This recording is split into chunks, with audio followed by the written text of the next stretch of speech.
What's up, guys? Welcome back to Blueclouds TV.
What's up, guys? Welcome back to Blueclouds TV. Hello, everybody. Welcome back to Blueclouds Media. As usual, I'm being joining here as always. Thank God it's Friday night. We're here to discuss a lot of association football news, stuff that is going around the football world. The relegation threatening zone is right there. Those that are fighting for their life, and also Chelsea shambolic performance of the whole entire season. It was just yesterday Chelsea went to the Old Trafford to play, Manchester United, and it was very, very abysmal performance from our boys. But yes, today is another day, Friday, and we meet over here to talk about football. My panelists, my co-hosts will join me later on as we discuss certain issues going on around Chelsea Football Club and other club. So yeah, if you're here with me, join us as we have a different compilation or compelling discussion as we dive into Chelsea's humble 4-1 defeat against Manchester United. In addition, we will explore two other intriguing topics that have caught the eyes of Chelsea fans, which you guys might know. Our Chelsea fans are very, very frustrated right now. We also analyze the humble performance of a particular player who a lot of Chelsea fans feel he's fall short of his performance, is how much Chelsea paid for him. And secondly, we will discuss Chelsea's ongoing pursuit of Napoli striker Victor Osimhen, potential of signing that could cost Chelsea Football Club significant amount of money. Lastly, we will hear from our former Chelsea player or Chelsea star Oscar, who reveals his dream of making a comeback under new manager Mauricio Pochettino. Will that happen? Are we going to see that happening? And also another trivia, another segment that I've added to this platform, which is Blue Brain Ache, the ultimate Chelsea FC trivia showdown. And also not just Chelsea FC question alone. There are other Liverpool questions also on the platform. As time goes on, if the viewers find interest in this segment, we might end up bringing other quiz or other questions coming from other football clubs. So yes, we are live again, like I said, and we'll have to get the show going. We'll get the show going. And first, where we're going to start from? We are going to start from the West signing of the season. The West signing of the season. Time for Chelsea fans to pack their bag, and also the club need to end the season now. Chelsea fans rip into stars, horrible performance in loss to Manchester United. Chelsea humble 4-1 defeat against Manchester United. The Blue fans direct their frustration on Mikhailo Modric, who falls short of expectations, and you can argue that he is a young player, and with time he will come good. But then, what he's shown in the in the Champions League, why Chelsea went and bought him, he's not really showing those. And there's so many factors that can go into why he's playing that poor. One, the number of coaches that Chelsea have gone through in just one season is enough alone to bring a player's morale and his performance down. Secondly, the amount of players that the club has to deal with, which is individual coaches that have been there have to deal with. It's yet alone it's enough for a player like that to perform poorly. But can we judge him differently next season under one manager? If Mauricio Pochettino has to come in next season and be able to take the numbers, cut the numbers down, and take the rest of the players through the whole season, then we can stand and have a fair argument and fair judgment for Mikhailo Modric performance so far in the season. But we, I don't. It's very very difficult when all the fans are pointing fingers at one person. It becomes very very difficult, in my opinion. It becomes very very difficult because you have a team of 11 men on the pitch plus those that came on from the bench. 11 men on the pitch, poor performance, and that performance coming from Wesley Fofana has been reoccurring performance. He's not. He's a good defender. Some will say he's young, and I understand he's young. But then that if you're young, it doesn't mean that you should be playing that bad. Your performance in games should be bad. There are games that he plays very well, but then those giveaway passes that he's been giving away to opposition team is becoming part of him. He's done it many times against Real Madrid. He did the same thing. And if you watch the game against Manchester City, Wesley Fofana did the same thing. Thiago Silva also did the same thing. But look, Thiago Silva was able to recover from his mistake, his bad pass that he gave to Manchester City. He was able to recover immediately.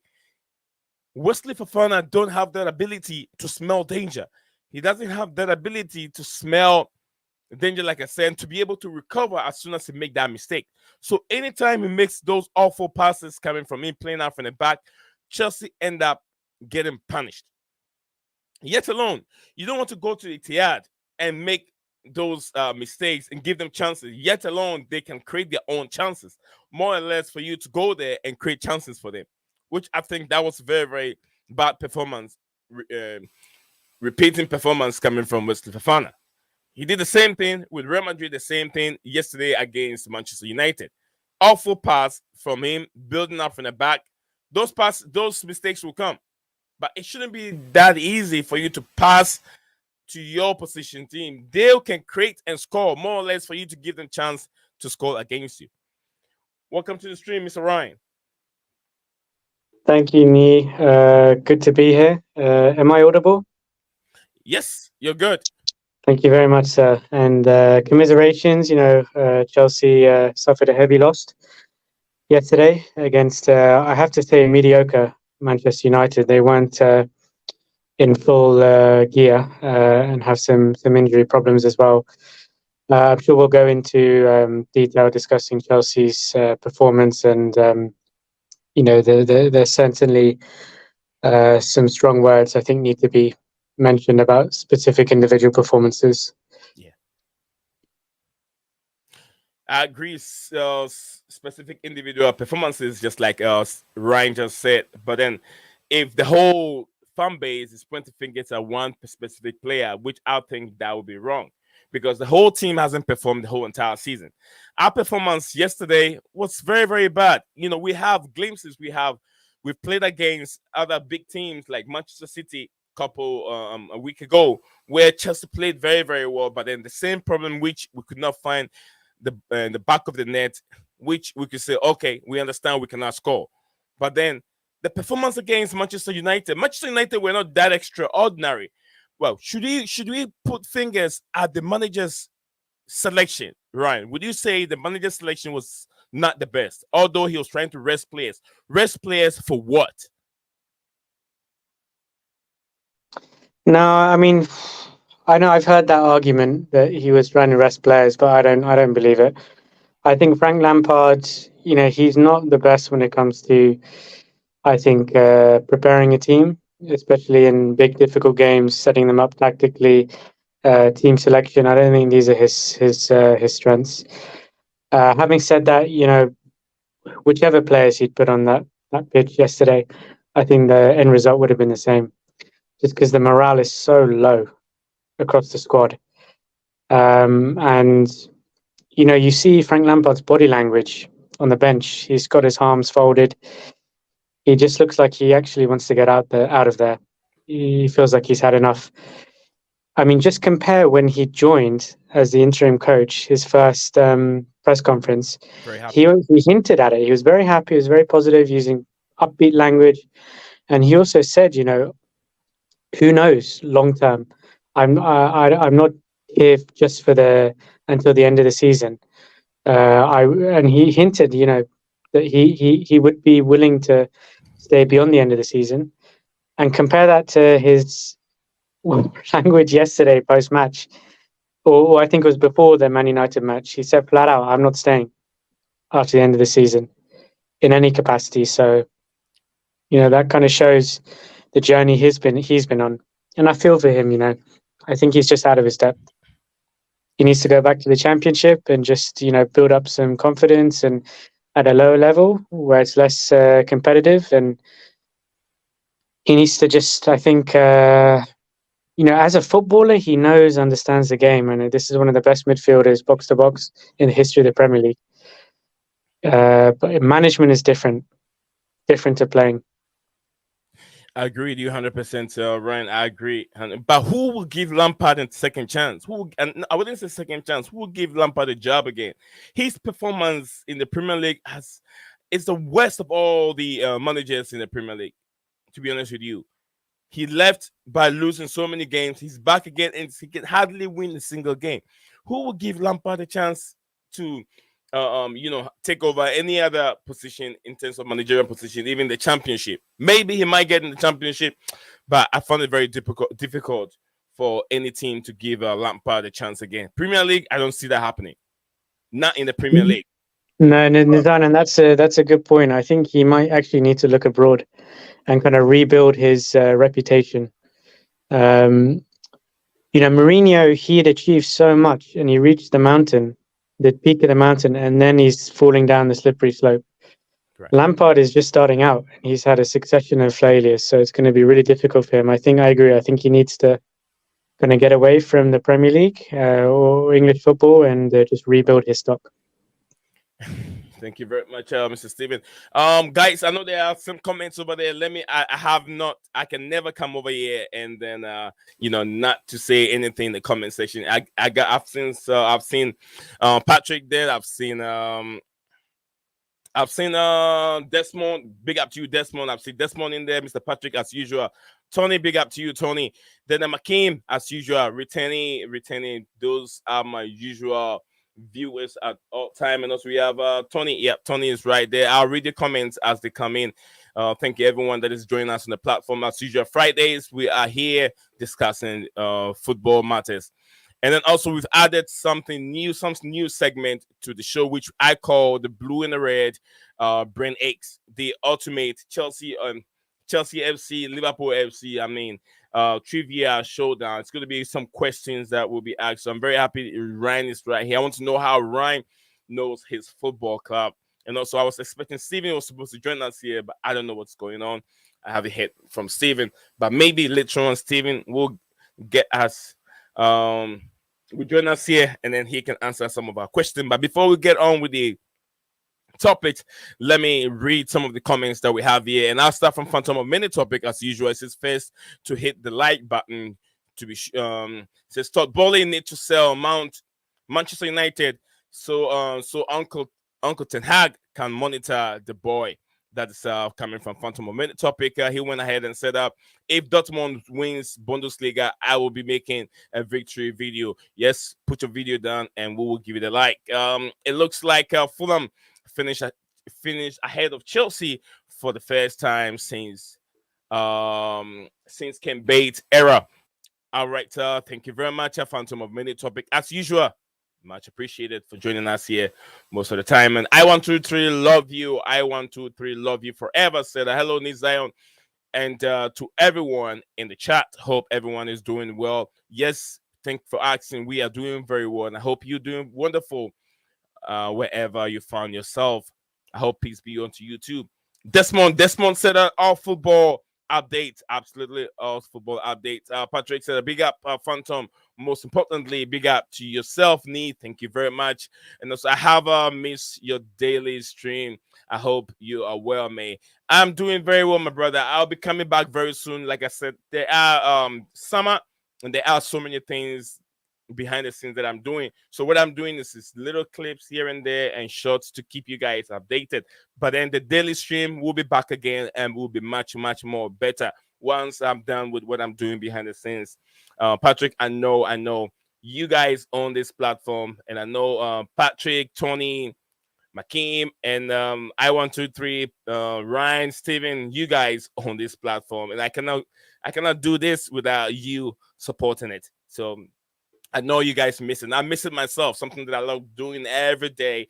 Got to a point that I have to cut it down to make it at once. I'll try and see if I can, squeeze my time a little bit and make it at least twice, either Wednesday and Fridays, and make it at least twice a week. I'll try and get you guys engaged more. So it's all about time. It's all about time. I hope you guys will bear with me. All right. So Patrick said, Modric wasn't West signing. That's some people think it is from because of that chance that he had. He had a couple chances in the past that you think that with his ability, with his quality, he should be able to nail it. He should be able to nail that, but he couldn't do it. So, Tony, that's Patrick said in his opinion. Big up to you, Nee. Big up to you, the chat. Big up to you, Mr. Tony. I hope you are doing well and you're doing wonderful. I'm seeing you everywhere. I think he's talking about Tony. Been off week today, fellow. Long bank holiday weekend. All right. Okay, what's your excuse? Okay. All right, guys. If you have any other questions, just throw it in. Ryan and I will see how best we can interact with some of your questions that are coming in. Makeem set up buying Enzo hasn't helped us yet, and he's playing every game. Well, Enzo alone will not make a difference. You can tell that Thiago Silva, those two have been one of our standing players for the season. But then also, there's something that I want us to talk about. Is it okay for Chelsea Football Club to scrap the end of season award ceremony that they used to do every season? Is it good for them to scrap? Is it bad on the women? Because look at how wonderful the women has been the whole entire season. And to me, I feel it is very bad. If the men did not perform well, should that mean that they should scrap the whole end of season award ceremony? I think it's very, very bad. To me, they can wrap some award for the women and even the academy team. They are good players over there. They are players that have been scoring goals in and out, either the developed team, either the under 18 or under 14, 15. Get some award, wrap up, and get away with the senior team. Because the senior team have really played very bad. Get an award and reward the ladies, Sam Kerr, Frank Kirby, all those players that have played outstanding, that have been performing very well this season. So to me, I think it is very, very bad decision from a football club. I don't know any other reasons for them to scrap that end of season award off. So that's coming from McCain. That's McCain's question. So working from home, that's the dream. Being a builder, it's quite difficult. Thank you very much from Tony. Yes, I do that kind of stuff all the time. I do that kind of stuff all the time. Our only problem is we can't score, can't defend, and have no midfield. Yesterday, to be honest with you, the personnel in the game was not right. Frank Lampard's selection for yesterday's game was not right. There was no chemistry. And I have said many times that I will never let Wesley Fofana be in my starting lineup. Fofana would never be in my starting lineup. He has to prove to me that he can see danger. He can smell danger. He's done that mistake many time and again, and he's not learning from it. So it's about time he starts from the bench and we find other people playing. Levi Colwell will be coming back. Matson also will be coming back, and I hope Chelsea can give him a chance for Matson. And also we have Badishia over there. Try and put Badishia in the left center back, position, and also put Levi Colwell. Try between those two players. We might find a good pairing between two of them and then Thiago Silva.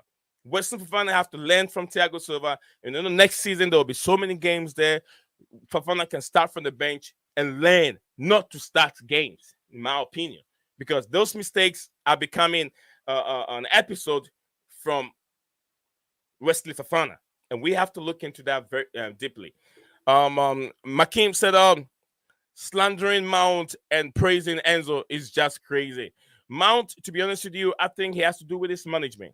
His management, the money. To be honest with you, if you want to give someone 7 years contract, you expect him to demand more money. That is fair.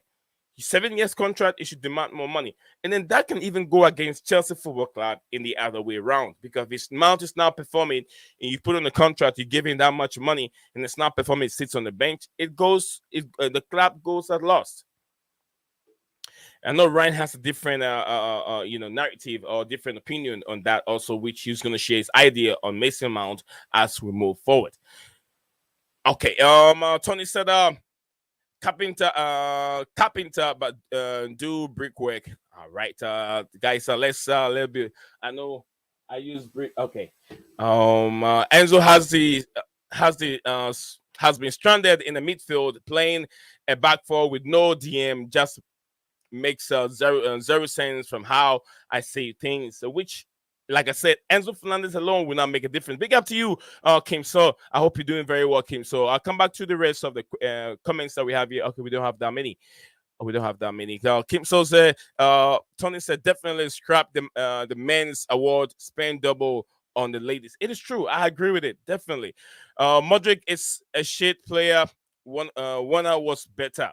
Modric will learn over time. We cannot criticize Modric for just one season, going through 3 managers in one season. That's very difficult. Gallagher is also another. Gallagher, I don't know with Gallagher.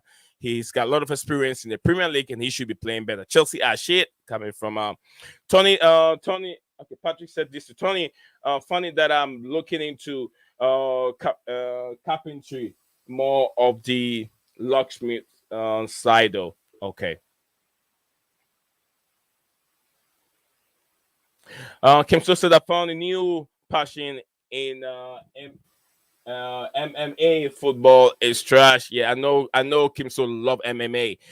Kim So, who is your favorite fighter? He'll say John Jones. I was gonna say it. John Jones is Kim So's favorite fighter because I know Kim So on the platform. You always talk about John Jones, tall black guy. But I have many more. Yes, Patrick Mem. I have had to pick a lot. Associate occasionally when tenants have lost keys. Quite all right. Yeah, you get money from there because when they drink and drop their keys, they need someone to come and unlock the doors for them. All right, let's go back. Thank you guys for all your comments that we have in here. We go back to Mr. Ryan. Mr. Ryan, do you have any reaction to any of the comments that I just read? Well, what I'm interested in is whether Todd Bowley actually shows up on Sunday for Chelsea Newcastle, because I've been reading reports today that he might, sorry, Nazan, are you calling me? Yeah, he might. Sorry, I got a pop-up saying you were calling me. Sorry. I've read reports today that he might intentionally, or however you want to dress it up, he might miss the game on Sunday. And we know what happened when Chelsea played Brighton. The Chelsea away fans confronted him and it got quite toxic and heated. And, that's not a good sign when your chairman and, co-owner is missing the final game of the season, which historically, again, I'm not a Chelsea fan, but I know that's normally, a lap of appreciation at the end of the last home game or last game of the season. There should be a lot of tributes for Azpilicueta, the legend he's been. It's his last game for Chelsea. That's surprising, and I have to say a little bit cowardly. I know, the guy's a billionaire. He's running all these different businesses, and he can't be in multiple places at once. But to me, that's not a good look optically. And yeah, it will be interesting to see whether he shows up or not. And you know what they're saying? This is supposed to be a walk a lap of appreciation. It's going to be more like a walk of shame. Okay. Those players have a lot of apologizing to do to the fans. Reports are indicating that he might not be there. He's going to be what's his name? Is it Egboli? Egboli is going to be the guy who will Bowling, be there. Yeah, the other the other guy. Yeah, co-owner, yeah. yeah. They don't know who he's going to be the one to be there to end the And season. he actually missed the Man United game, right? He wasn't he wasn't there yesterday at Old Trafford. So I think this game is important because you need to apologize to the fans, but also give the fans something to make them feel some hope during the summer. Give them something to be hopeful and optimistic about. And you can do that by putting in a good performance against Newcastle, against the third best team in the Premier League. I hope the players and the owners get that, how important that is. Right. Yes, I think the fans need a lot of apologies from the owners and then the whole entire team. They have to play. They have to win that game. At least let the fan end the season with smile on their face. Smiles on their face. There's nothing to write home about Chelsea anytime they play any other team. There's nothing good to write home about. Look at yesterday's game. You feel that the rivalry between Manchester United and Chelsea during the days of Jose Mourinho and Sir Alex Ferguson, retired Sir Alex Ferguson. He has brought so much light in his football. And I had some kind of a stupid argument, stupid nonsense comparison between Sir Alex Ferguson and then Pep Guardiola's teams that have won quadruples, but even Pep hasn't won it yet. But then Manchester United, Sir Alex Ferguson, Manchester United, trying to compare that team to what do you call it? Pep Guardiola's team. You can't compare that. Look at what Sir Alex Ferguson have done in his career compared to what Pep Guardiola have done. If he doesn't have that money, that's pre-spending money, he cannot build a team like what Sir Alex Ferguson did in his time. He brought in championship players that were coming from nowhere, not superstars. He didn't put superstars together. So that's the big comparison. I don't want to hear it again. But then, as we move on from there. Tony said, it seems the supporters have so much interest in the season as the players. TTE, okay, this is Tony. But when you're talking about work done footy, okay, that's a personally. Anyway, so that's a brown envelope saying about transfer news. Transfer news, definitely. Todd Bowley is a clown coming from Kim So. You don't want to say that. Why is he a clown? You call someone's dad a clown. I understand he's messed up, and he has admitted the fact that he has messed up since he joined Chelsea Football Club. But please, let's not call them clowns. They are people's father. Okay. All right. So they are people's father, and we have to show so much respect for them. Imagine if someone called your dad a clown. That's not fair. You get what I mean? We have to show so much respect to these people that have their money, billions of billions, to come to Chelsea Football Club and then spend money on the football club and say, hey, I want to buy this and I want to keep the support. I want to work with the supporters. Every business owner, one way or the other, make mistakes. But once they rectify those mistakes, they learn from it and move on.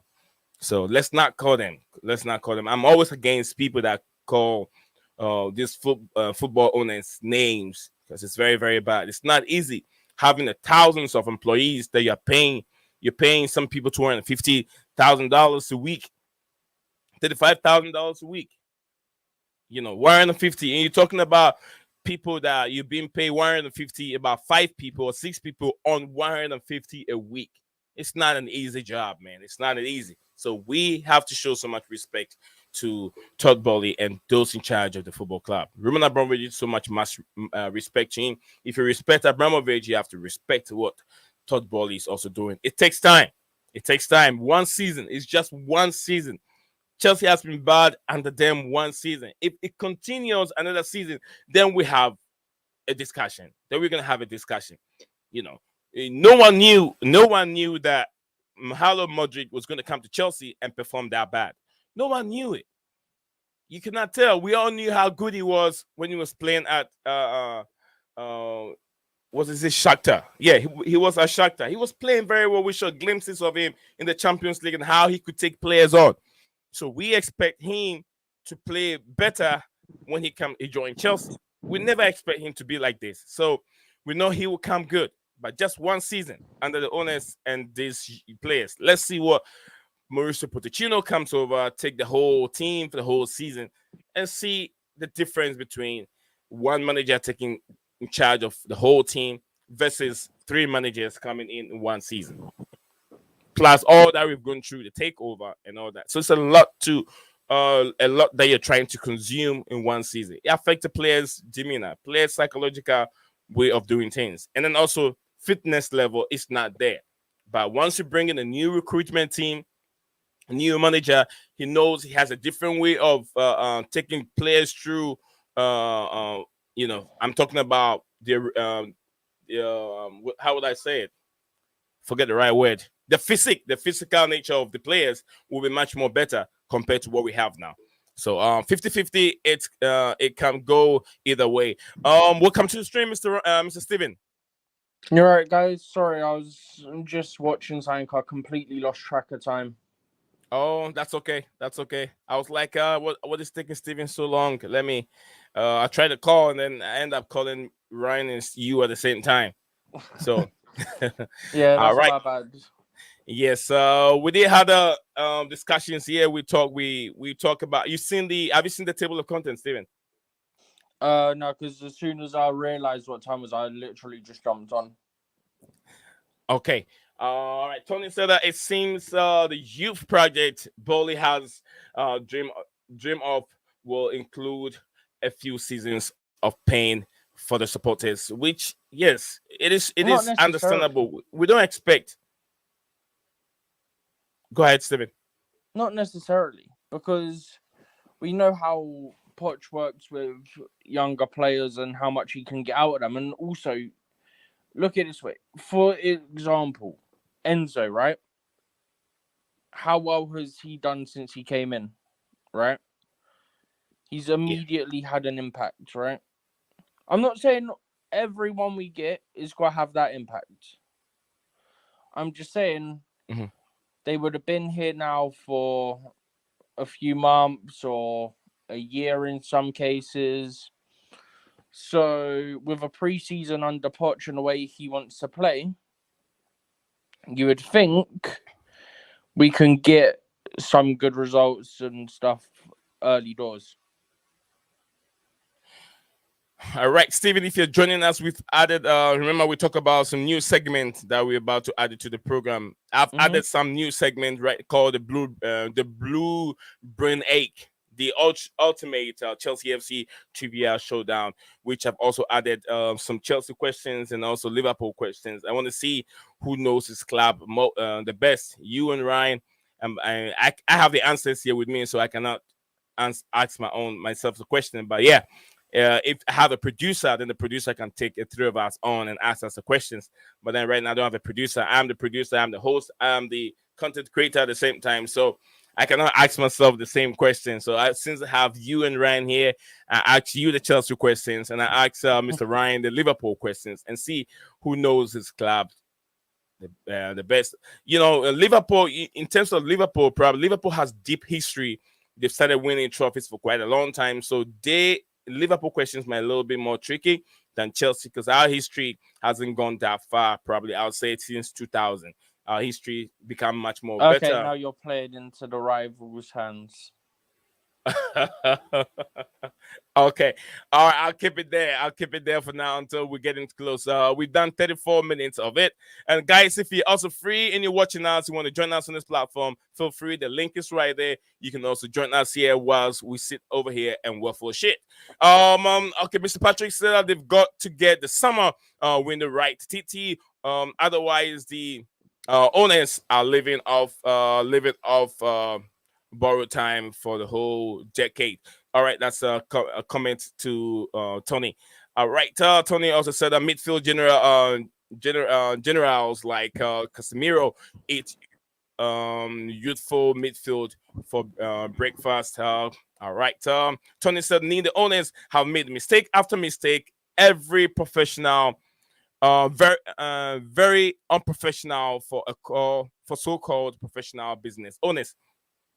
which I know. Every new ownership, just quickly, every new ownership, makes mistakes early when they come in. That's always going to happen. We shouldn't be surprised.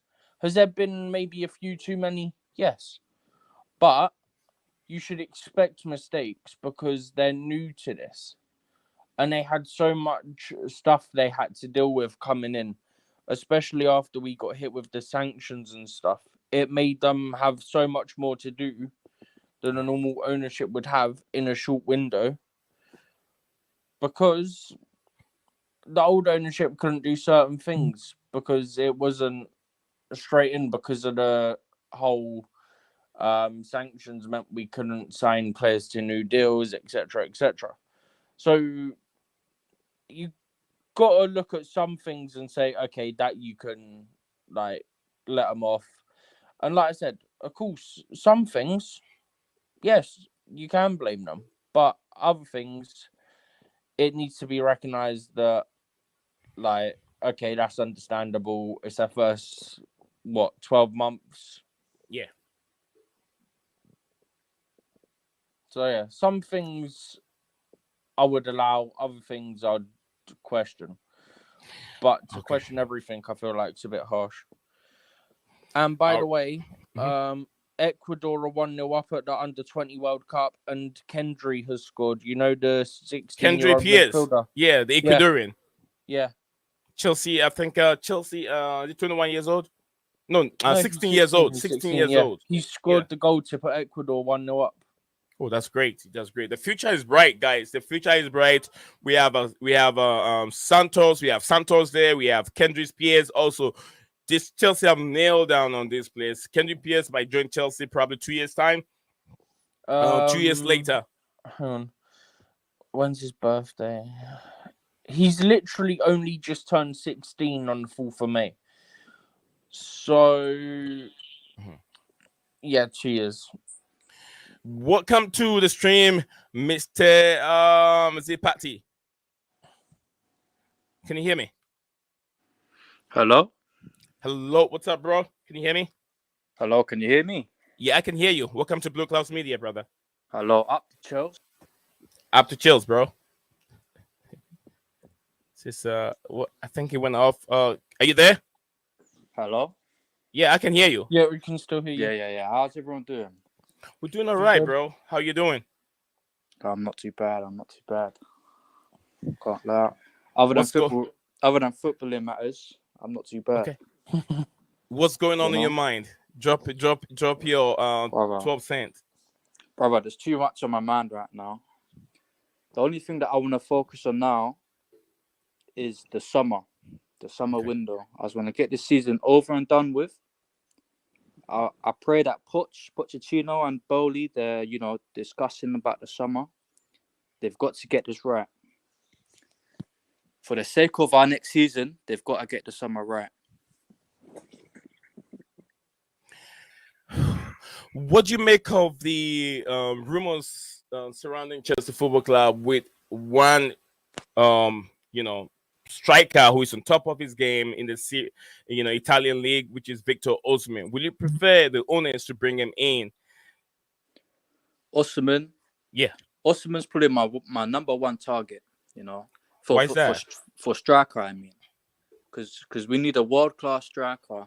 I think Osimhen fits the bill. If not Osimhen, Kane, Harry Kane. They're the two strikers that I want to see to play the number 9 next season.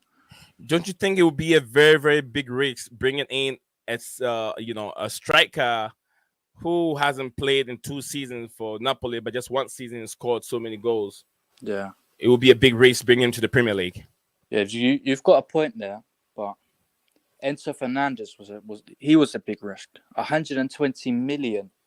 Fair enough, he won the World Cup. But personally, we need a world-class striker, whether that be Osimhen or Kane. We need to take that risk. We need to. I agree with you. We'll see. We have a big brother here. Big up to you, Mr. Mo. Big up, Mo. Yo, how you guys doing? Not Come on, too pick up the bad. blue We're line. here waffling shit. Chelsea again. Oh man, listen, I literally just parked up and I checked my phone. I see you streaming, man. So I thought I'd jump in and just say hello.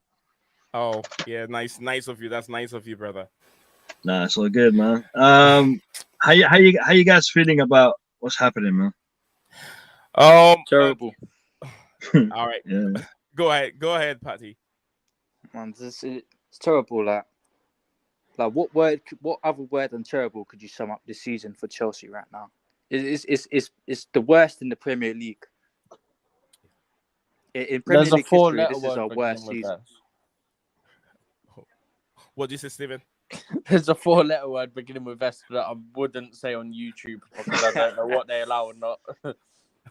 Go ahead, say it. We've already been running for about 40 minutes, so it won't make a difference. Go ahead. Yeah, shit. Shit. Yes. Caca. See, Mo, it's been a very, very shambolic performance and some shambolic season all season. Anytime we predict a 1-0 for Chelsea, it never happened. And it doesn't look like the manager that we have now is really inspiring. And I wasn't expecting, like I said, I wasn't expecting nothing from Frank Lampard because I know the guy is really, really out of his depth. And you can't blame him for that match. He did not come in for the job. We have to go and get him. But I always blame the owners, just like Tony and also Patrick said in the comment section below that these managers have done so many mistakes time and time again. You sack Thomas Tuchel, you brought in Graham Potter, who is comfortably in that mid-table position. He can handle that pressure from there. You brought him to the highest level, which we knew that it's been very difficult for English managers to prove a point when you get to that stage, the highest stage in Premier League. That is why you wouldn't find lots of history that has been made in the Premier League in terms of managerial history. You wouldn't find lots of English managers. There's always foreign managers, always besides Sir Alex Ferguson, always English managers doing this madness. Frank Lampard has for now his record the worst ever record ever at Chelsea Football Club. Steven said no, probably he's not the worst manager of Chelsea Football Club ever. I'm not so sure if there is any other besides the record numbers that Frank Lampard have put in down so far. I wasn't But if you're expecting. just looking at numbers, then yeah. But if you're looking at it generalized, then I can think of there's probably quite a few worse. Well, And we always have to go to the database, isn't it? I'm gonna say something here that's gonna be a little bit controversial, but I think if we look at the performance yesterday, the performance wasn't that bad. The performance wasn't that bad. Our finishing was shit. Let's just say it how it is, man. Our finishing was shit. All right, we created a ton of chances. But our final touch, our final shot, our final, part of the game was crap. Was crap. You had Mudryk, you had Kai Havertz, you had a lot of players who had the opportunity to kill off that game. Listen, yesterday, the way we were playing in that first half, if we had that killer instinct, if we had a proper striker, I tell you something, that result would have been a lot different. All right. That is just one point. The second point I want to make here is this: Frank Lampard's achievements as a manager with Chelsea. You can't just take this second half of the season where he came in for a handful of games and judge him on that. You got to look at what he did in his first spell at the club and the position he came in with the club on a transfer ban and the whole kind of thing is that were going against us, and he did all right. He wasn't great, but he did all right. I think Frank Lampard coming in, to manage the club at this point in time. At this point in time, he came in to steady the ship. I mean, anyone who was expecting him to do miracles, I think you're dreaming. I think what Frank Lampard did in the time that he has is what you can expect. The damage was already done with Graham Potter, with the ownership. They did enough damage that even if we had brought in Jose Mourinho, if we had brought in Pep Guardiola, whoever we'd have brought in to steady the ship over this period, they would not have been able to do anything different to what Frank Lampard has done. I take my hat off to Frank Lampard and thank him for what he has been able to do in this period. And I don't think anyone who's going to hate on Frank Lampard for this is really being honest with themselves and honest with the situation. That is in regards to Frank Lampard. Has he been great? No, obviously he hasn't. But this is the position we're in. So that's one aspect. In regards to the transfer window, in regards to Pochettino, in regards to the targets that we have, we got to be very careful. We got to be very careful and look at things from a bigger and a wider angle.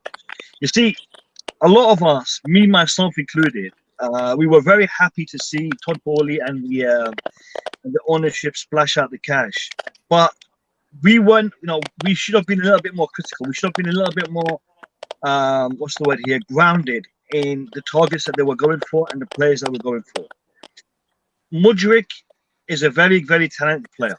Okay, Mudryk does have a lot about him, but is he worth the money that we spent on him? Could that money have been used elsewhere? And do you guys remember Declan Rice? His price tag wasn't that far off or that much bigger than the price that we paid for Mudryk. However, because Mudryk is a winger, Mudryk is a speedster, we're prepared to go down that path and get him. But when it comes to Declan Rice, yes, it would have cost us a little bit more money, but I think it would have been a better option and a better target for us to go for.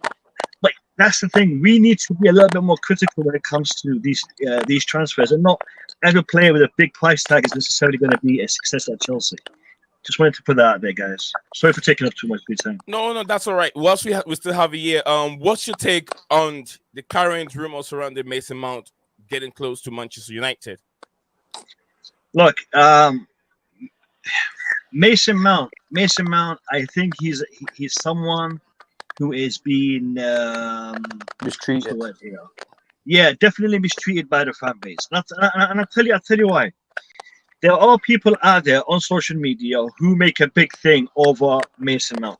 I don't agree with that. I think by you putting Mason Mount on a pedestal, by you giving him all this attention, it's negative for the player. It's going to do more damage to him than it is positive. I think Mason Mount is a player that we should try to keep. We should try to come to some sort of agreement with him. Now, if he is demanding a contract that is higher than what we're prepared to pay, give him incentives. Tell him, Mason, you played this many games, you scored this many goals, you make these many assists, these many chances. We're going to give you this much money.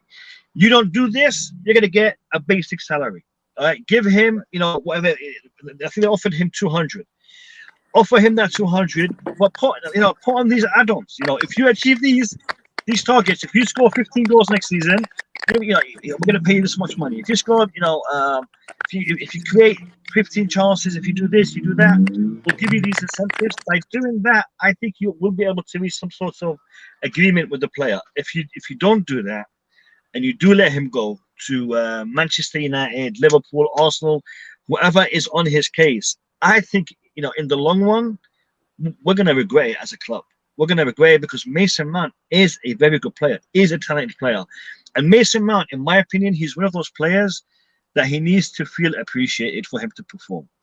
And I think when he was playing for Lampard, when he was playing for Tuchel, maybe to the latter stages of the Tuchel situation with the whole club being sold, things were changing. But I think when Mason Mount feels appreciated, he will perform. And we've got a few players like that in the team. Like Hakim Ziyech is another example. Yeah. I think Ben Chilwell is another example. When there's a lot of players in our squad that need to be made to feel special, to feel wanted, to feel appreciated.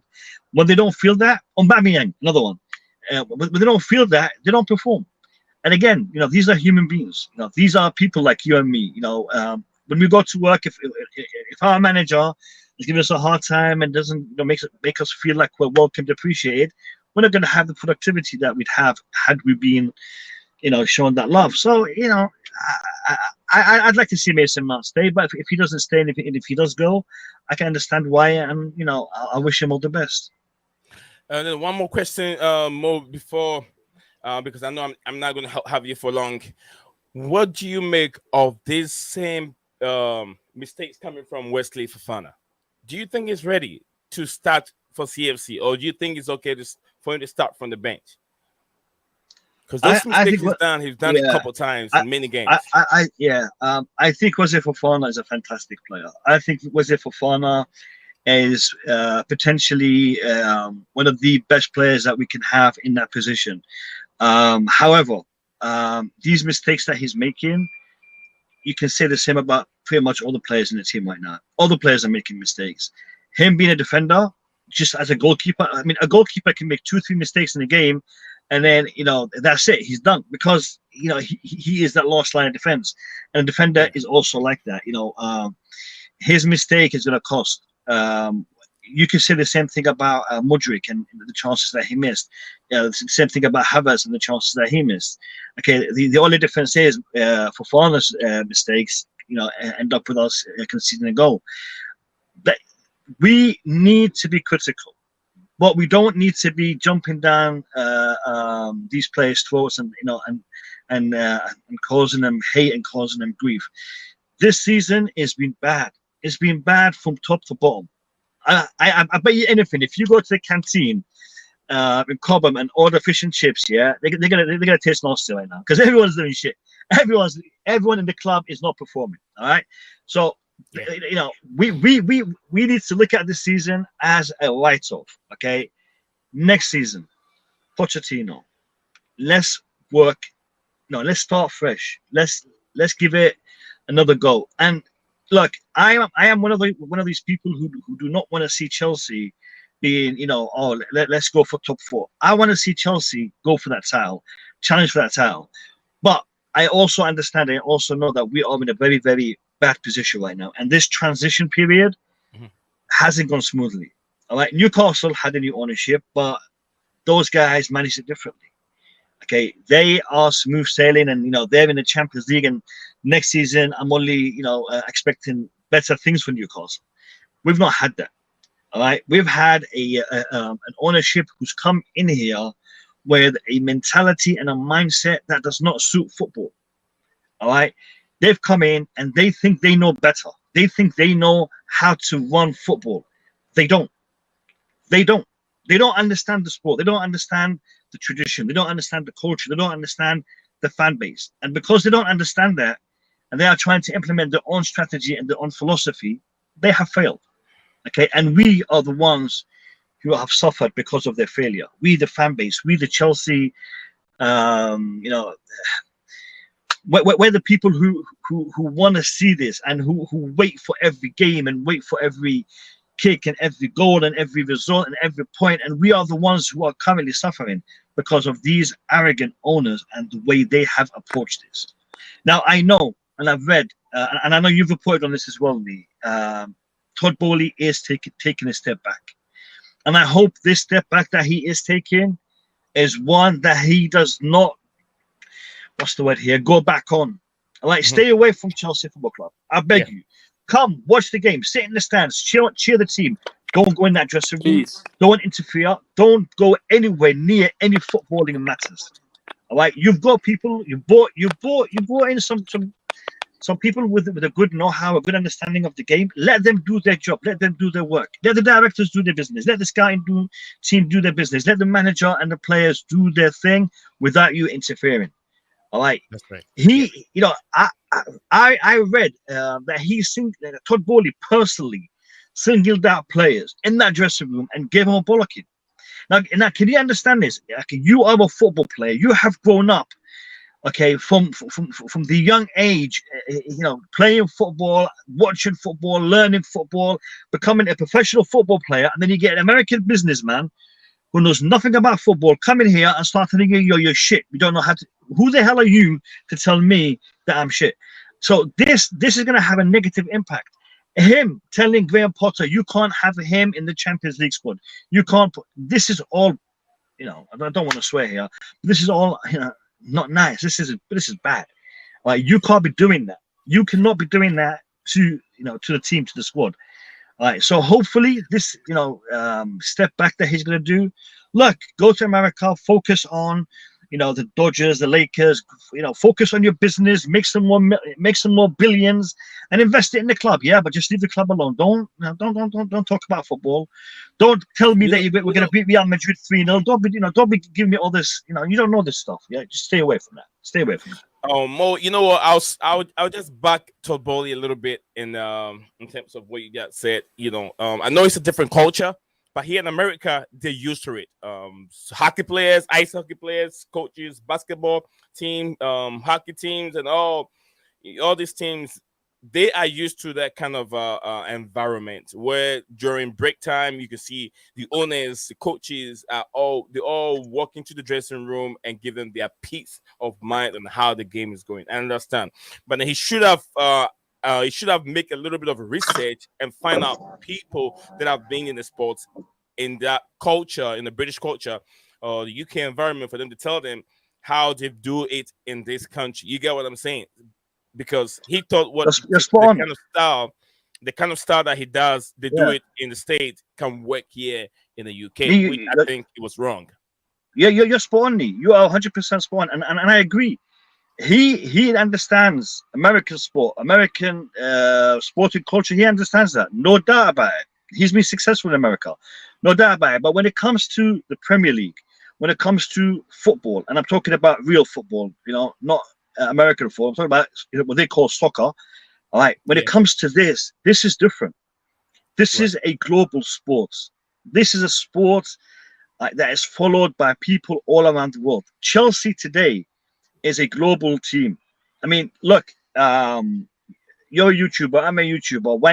When I look at the statistics of who's watching my videos, I swear to you, man, I have so many viewers from Africa, from Asia, from Australia, South America, North America, all over the world. Like, this Chelsea Football Club isn't followed only by English fans. It's followed by an international community. And we have passion, we have pride, we have a culture that we all understand. Look, when we say football is a beautiful sport, it's the beautiful sport because it is the culture that unites all of us, regardless of what continent you're from. When you're a Chelsea fan, I'm a Chelsea fan. We have the same culture when it comes to the club, when it comes to the team, when it comes to this particular element. This thing unites us. Chelsea Football Club unites us all. Okay, as Chelsea fan, this club unites us all. And you have to understand that whatever you do is going to have a ripple effect on all of these fans. And you got to be careful. You got to understand. I mean, when you go to someone's house from a different culture, okay, you try to understand what it is that they do. Do I take off my shoes when I go into their house? Do I have to wash my hands before I do this? What do I have to do? I try to understand that culture before I go into that person's house so I don't offend them. Now, you've come into my house, Chelsea Football Club, learn the culture, learn what it is that we do here. How does this club run? How do these fans see the club? What it is that we aspire to. Nee, did you know, and again, this is not confirmed, I heard this somewhere, that Todd Bowley didn't even know that we had to qualify for the Champions League to be in the Champions League. He thought it was something automatic based on stats and numbers and points. It is based on where we finish in the table, and he did not understand that. He did not know that. Okay, this is a problem. Regardless of whether he thinks Mo Salah and De Bruyne were part of the Cobham lads, regardless of that, regardless of him not knowing how many players actually are on that pitch at any one point in time, regardless of all of that, Champions League football is a financial thing, and you have to understand the impact of us not qualifying for the Champions League and how to qualify for the Champions League. All right. Yes. Mo is heading. You can tell Mo is heading. Big up to DJ Sub. I hope you're doing very well, my brother. He says, big up to you. Big up to Nee and everyone out there in the stream. Thank you very much, DJ Sub, for taking the time and joining us here. Much appreciated, bro. And also big up to you, Mo Kasim. As usual, you can tell he has gone through a lot of spell this season. He's not happy at all. So I'm not happy. All Chelsea fans are feeling the pressure and the heat. We don't know what the summer It's all at stake. What is there for us? Let's see who goes in and who goes out. Ruben Loftus-Cheek has also been heavily linked with AC Milan, and also we're going to end up seeing Edouard Mendy leaving the football club, but I feel like Arisa Balaga will be staying, and also otherwhere else. Another comment coming from Oscar, ex-Chelsea star. Oscar made a mark of returning back to Stamford Bridge and play under manager Mauricio Pochettino. We're also going to look into that as we go on, and also our we're going to look into our ultimate Chelsea FC trivia showdown, which we have an ask Chelsea questions and some Liverpool questions that we're going to go through. I'm adding this segment to the show as it will be more entertaining to see how you know your football club. So I have my brother over here. Is it Patty, right? Patty, Steven, you guys have anything to say in terms of what Mo have said? Well, I think Mo said he's been pretty much spot on, really. These owners, they come in, they didn't even know that we had to qualify for Champions Is it Kim League. So? Pardon? Is it Kim So? No. I'm Patrick Bateman. Oh, Patrick. Patrick, what you got? Yeah. Your different name over here. You're confusing my toes, Kim So. And Patty. Oh, okay. Sure. Yeah, but like I was Go saying, ahead, brother. Right, Mm-hmm. is that these owners, especially when like he said that Wise has a little bit of, he's got 5%. He said that it bought him in spite of Roman. Yeah. His owners, they've come out, they've criticised Roman, even though he's won it all. Respect to Roman, he needs a statue at Stamford Bridge. But these owners, they come in, they're buying all these young players. They're focusing on their model from the RB Leipzig, you know, getting these players, farming these players. It's all okay buying these young players, but you got feeder clubs to do that. Like Man City, they have about like 20 feeder clubs. Buying all They've these just little... got another 2, haven't they? Exactly, this is what I mean. You should be buying these young players with the feeder clubs. Getting managers to fit the style of play. Getting them into these Portuguese leagues, the French league, where they're trying to buy these buy clubs in, little stakes of ownerships in. Right. You shouldn't be doing this with Chelsea. And this is what they're doing. They come in, they spent 600 million over $500 million, and we're 12th. So like I said, I hope Bowley actually stands by Anek Bali. They come back and they step away from the footballing matters. And I hope, it's like I said, they've got to get the summer right with Pochettino and let Pochettino do his thing next season. Otherwise, if we don't finish Europe next season, we're done for the whole decade, and they're living off borrowed time. Wow. Thank you very much, Mr. Patrick.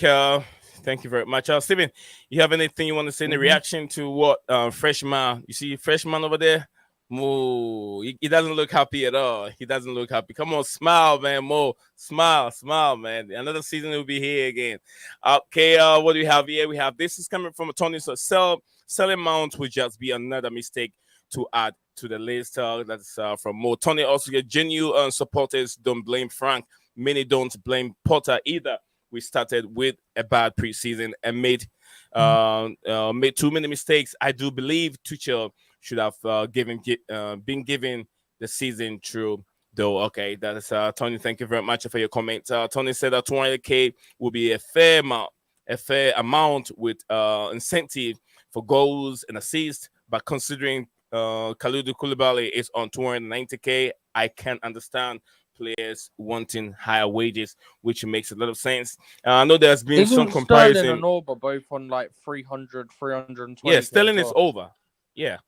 And I know people were making some comparison between Reece James and Mason Mount. We have to know that Reece James is a little bit younger than Mason Mount, isn't it, Mo and Steven?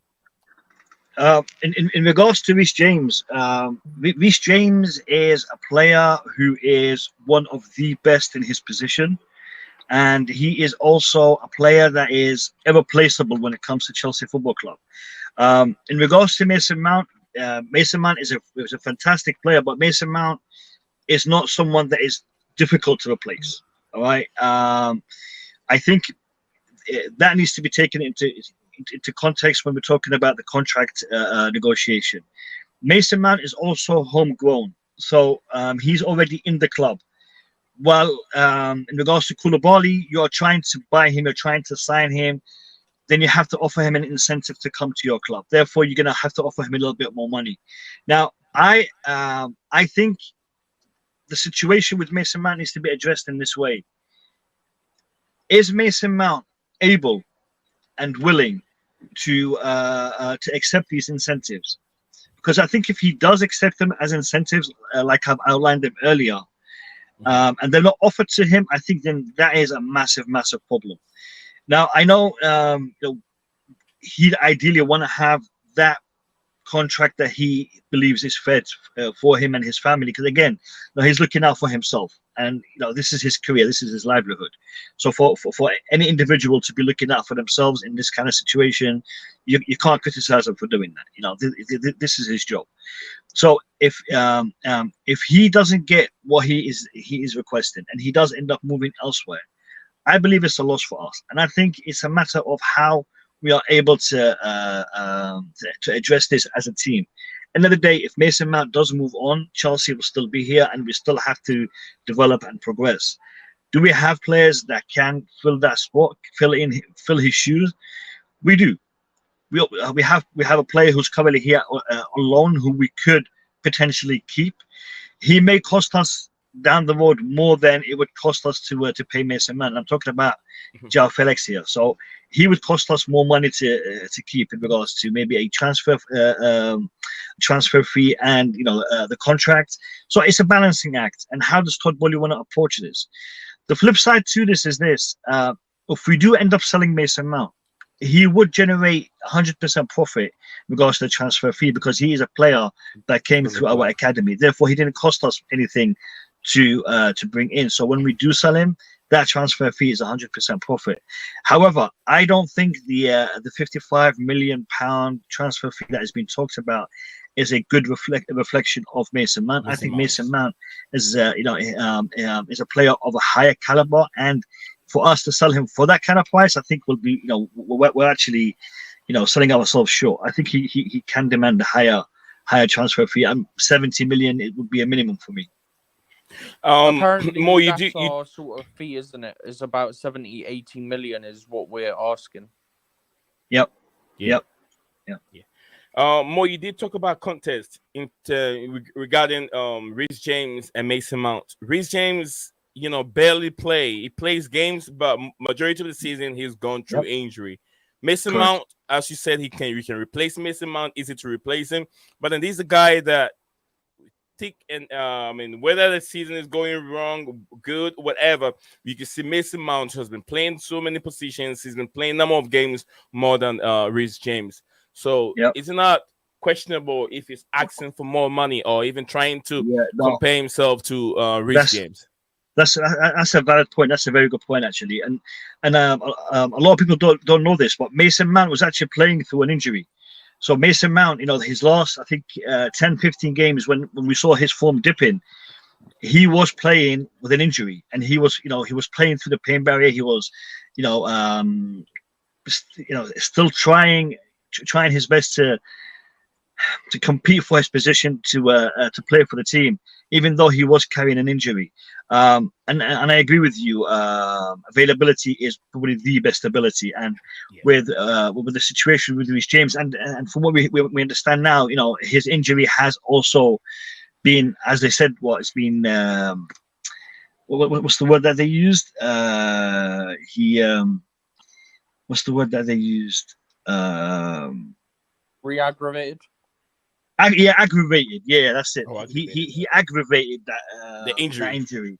Yeah. So I'm hoping it's an aggravation rather than another massive setback, because Reece James, I think he does need to take his time away from the pitch and to recover 100%, because Reece James playing 5-6 games and out for 2-3 months, back for 5-6 games and out for another 2-3 months, it's not good for us. It's not good for us. It's not good for him neither.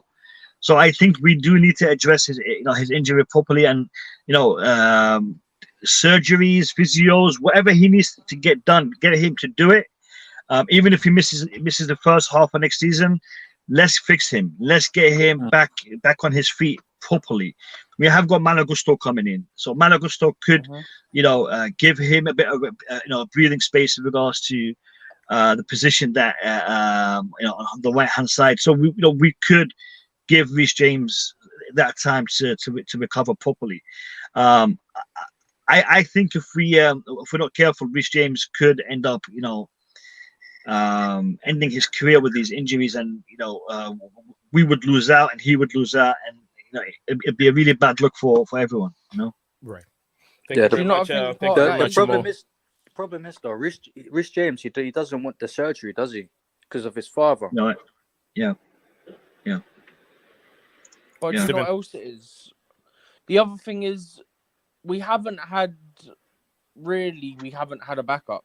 Like, with shoving Happy in that place, but really we haven't had a backup. So he's been forced to play, and who knows? We know the injuries that have kept him out. Who knows how many injuries or how many times he's played through with those injuries specifically. I mean, we were told he was taking pills and injections to get through the Real Madrid second leg. Who's that, Mount? No, Reece. I know. N'Golo Conte also was taking pills, and I think Thomas Tuchel, right? Yeah. Lots of injections and pills. Overworked, man, massively. Yeah. Like, that's the issue. Okay. It all stems from that. You look at how much they've played and how much they've been run into the ground and stuff, and it's not a surprise they're getting these injuries. The good thing is, with Malo Gusto coming in, it takes some of that workload off of Reece. Malo Gusto's deemed, if I'm not mistaken, one of the best under-21 right-backs in the world, right? But is he going to perform immediately? Who knows? We'll see in pre-season what he can do, because we're going to play some of the Premier League teams in pre-season.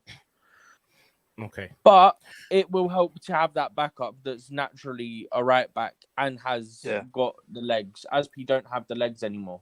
100%. Because you had a Loftus-Cheek or Chalobah playing that right back. They're not right backs. Yeah, exactly. That's the other thing. Patrick, are you on Discord? No, I don't. I only do YouTube. That's okay. All I do. All right. So before we move on, let me read some few comments we have here, and then we can carry on with the conversation, the discussions. Sorry. Makim said that Chelsea is the only club that don't care about players, from etc. Ziyech, Havertz, Mount, Chilwell, coming from Makim. If you guys have any reaction, we can react to any of these comments that I'm reading. Makim, no other club. Is it Torre? Is it Torre? Bad form like Chelsea. We are a fanboy club now. Is it? I mean, he's trying to say Torre, right?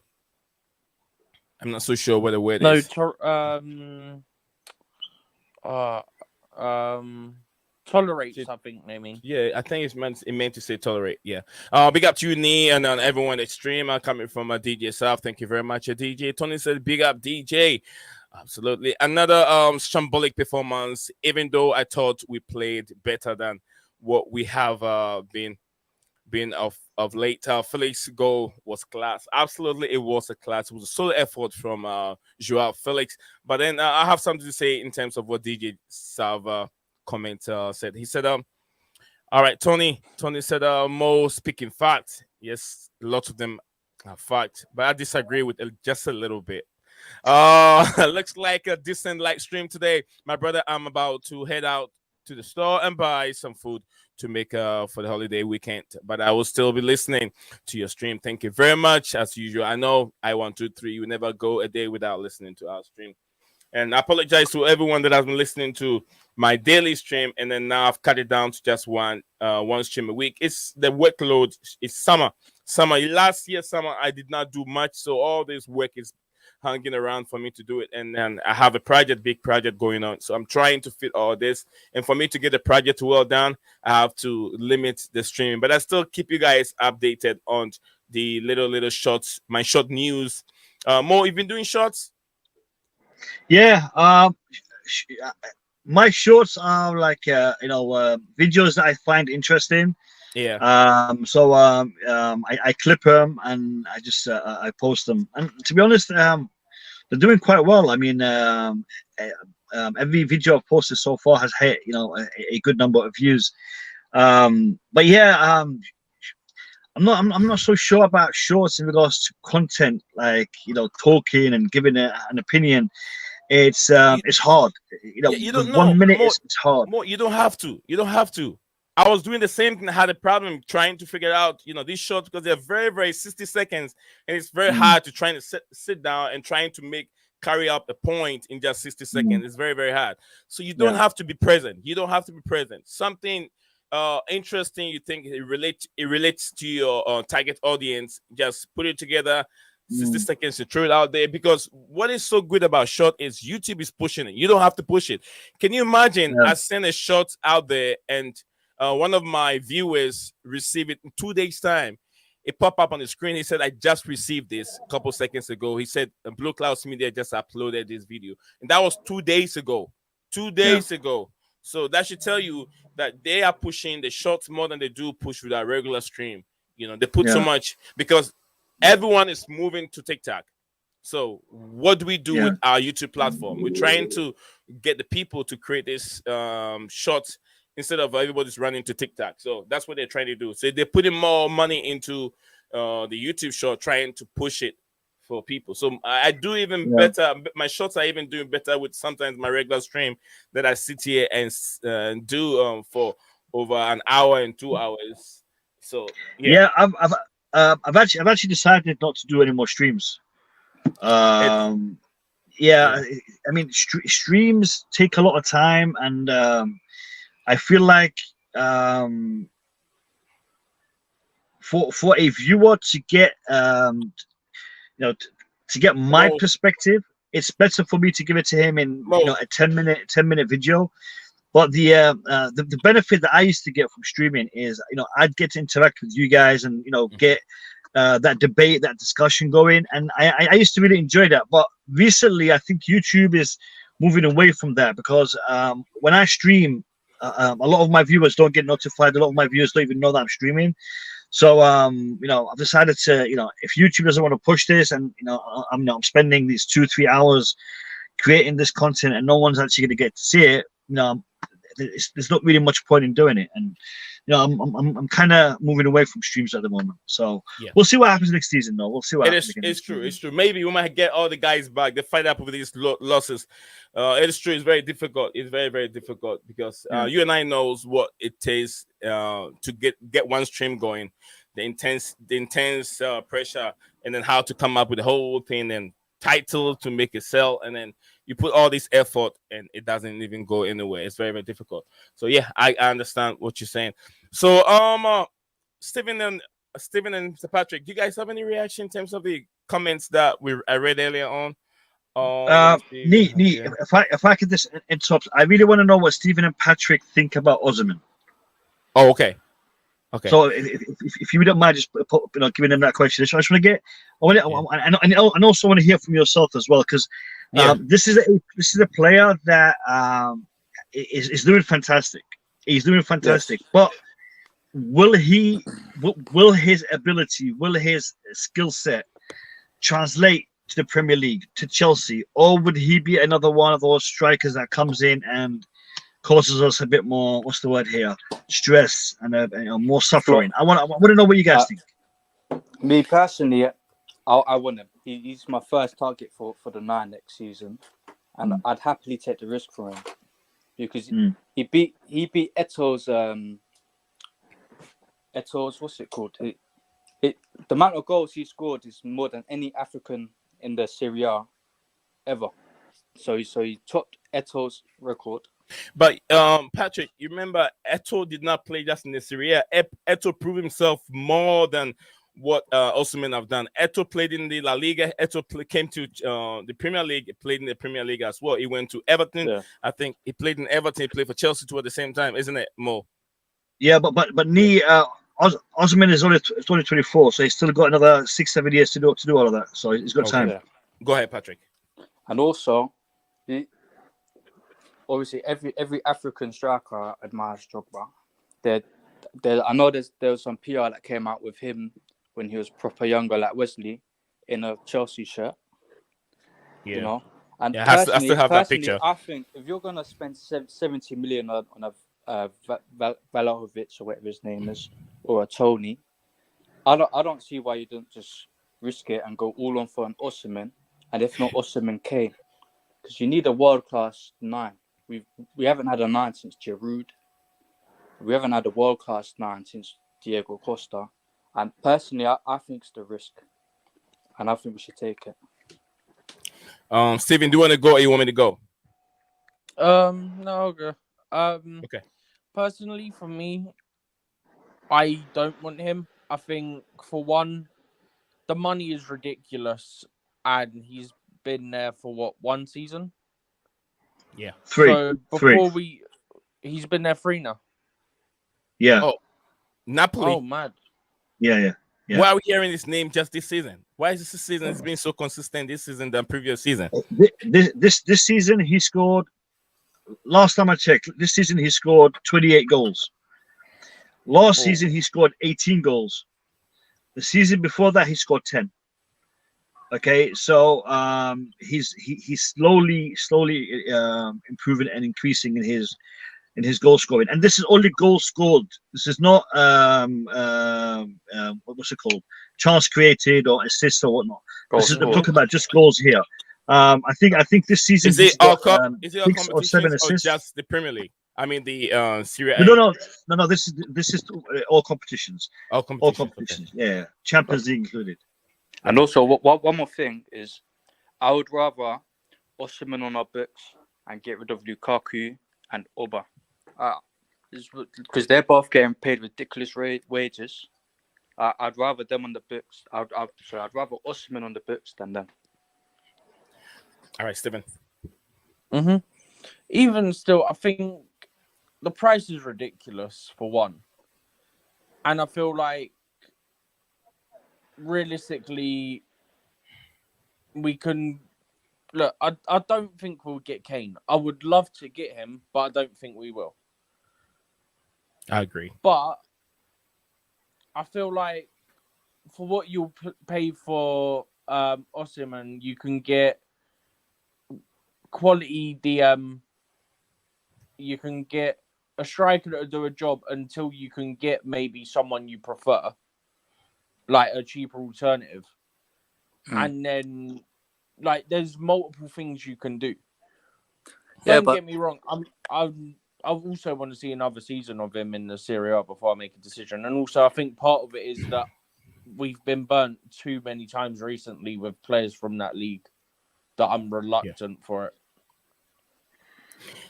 Can I just before you jump in, I just want to say something about what Stephen just said. I agree with him, and I see his position, and I have respect for that point of view. But the thing is, we've done that in the past, and more recently we did that with Lukaku. We could have forked out the money and bought Erling Haaland, and maybe just had that one transfer that window, and that would have been it. And then we can move on to the next window and maybe get a DM, get other positions. But instead we went get one. I'm not saying get one. That's what I'm saying. I'm saying if we were to just focus in the next transfer window on getting that world class striker and spending the transfer budget on that one player, I would rather see us do that. We may not win the Premier League next season. We may not even qualify for the Champions League next season. But if we do get that position filled, because right now, for me, that is the biggest problem we have. We have got a good football team, but as we saw against Manchester United, we can't finish. And that, for me, is a massive, massive position. It's like us having a great football team, but we don't have a good goalkeeper. No matter how well we defend, we're going to concede goals because our goalkeeper is shit. And that's literally what we have right now. We have a good football team, but our striker is shit, and therefore we're not going to score goals, no matter how well we play.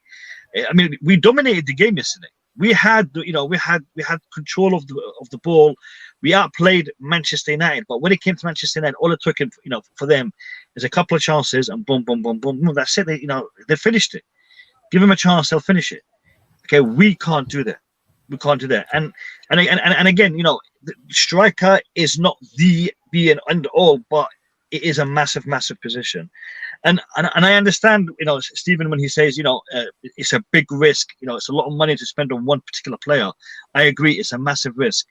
But what other alternatives do we have? I mean, should we go for like an Ivan Toney for maybe half the price? With the baggage that he has, and I think it's a risk worth taking, especially at this point in our team rebuild. But that's just me. Sorry to cut you off. No, that's okay. That's okay. Big up to you, Mosto. Says, what do you guys think of? Is he?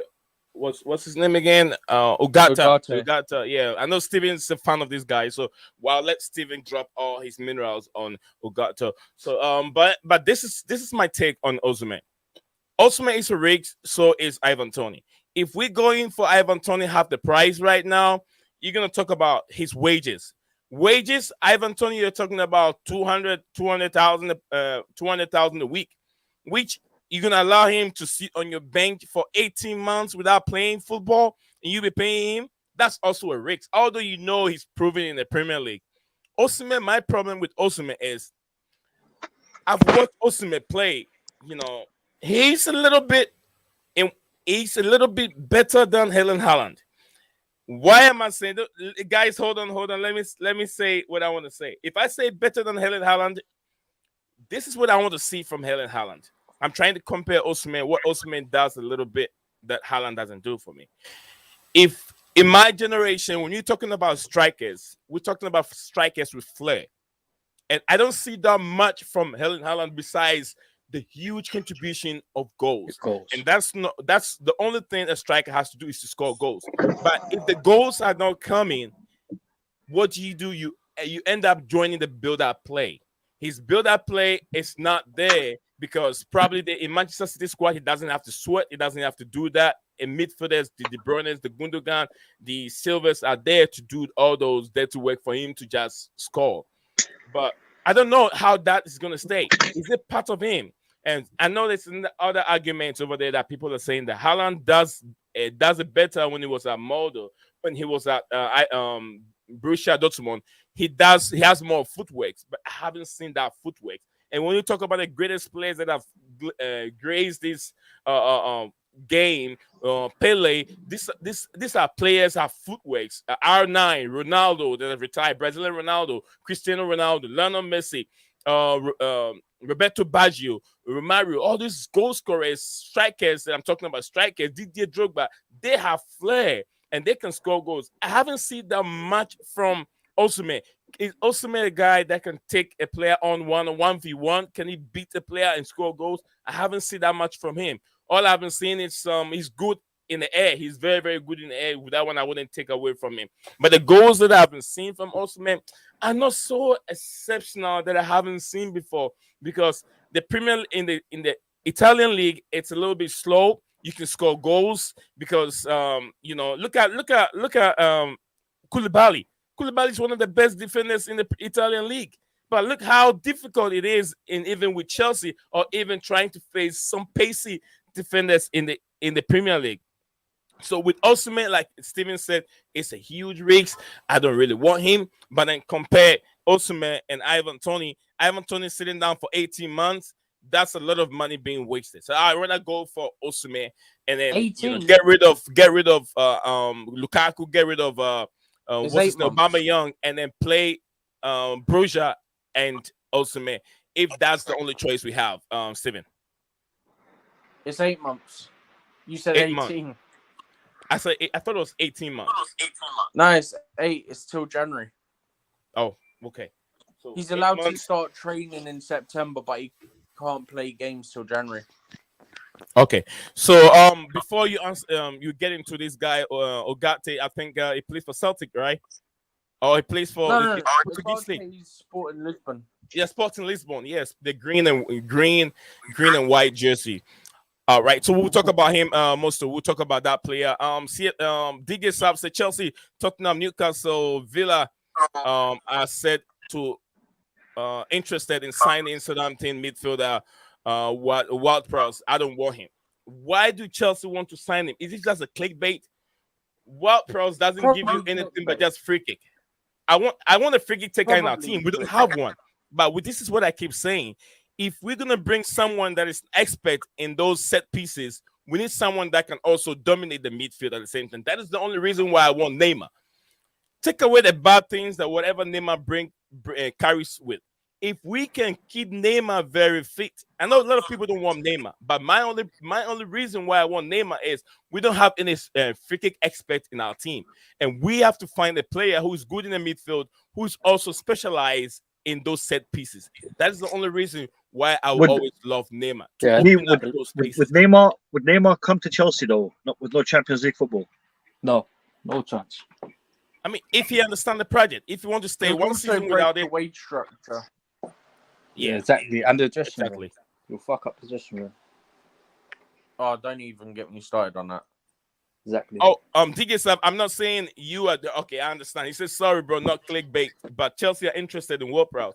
I mean, no chance. We're saying, is it just the media being typical media using Chelsea? Yeah, we're just saying not you, DJ. I'm not saying you are being clickbait. I'm just saying the media just doing a typical media thing where they put players. If you want to increase a player's price, link him to Chelsea. Do you know how much of a downgrade Ward-Prowse would be to Mount? Yeah. All agendas aside, do you know what Mount's you 10 say times that, right? Ward-Prowse is. It's funny because someone was speaking about free kick takers in a Discord server I'm in, and they're talking about, we should keep Ziyech. Bro, he don't even start for us. No. What, the you last keep person who him scored for a free free kicks kick when for he don't Chelsea even was Mount. start? Like, what is this? Pulisic was 1 foot out the door. Yeah. He was 1 foot out the door. If them papers or faxes didn't go, he would have been at PSG. Yeah, I agree. And and to Mostar, I think Ugarte joins PSG. Ugarte. Yeah, I mean, he's linked with Chelsea. He's linked with this is what the papers have to say today. Let me see. We have it in here. It's I think it is the Portuguese papers. Portuguese papers said this 60 million. Chelsea arrives with 60 million. Ugarte goals. Made the place available. Yes, 60 million Ugarte goals. But I don't know much about this player. But the news is there, and I haven't really made a research about him. But I know Steven has done a lot of research about this player, and he has all the facts. That's why he was gonna share that with us on the platform. But whilst we have him here. What do you Mr. Patrick and then Mo? I have to bounce. Okay. I gotta go. Okay. Just before I go, I gotta plug this in. If you're watching the stream and you haven't hit that like button, then you're doing yourself an injustice. Zion deserves all the support that you guys can offer him. The man works hard. 100%. All right. Zion, I've known this brother for just over a year now. All right, and the brother works hard. He is committed. He is dedicated, and you guys need to be supporting him. So make sure you hit that like button. Make sure you support 100%. The channel by also sharing his streams and his social media.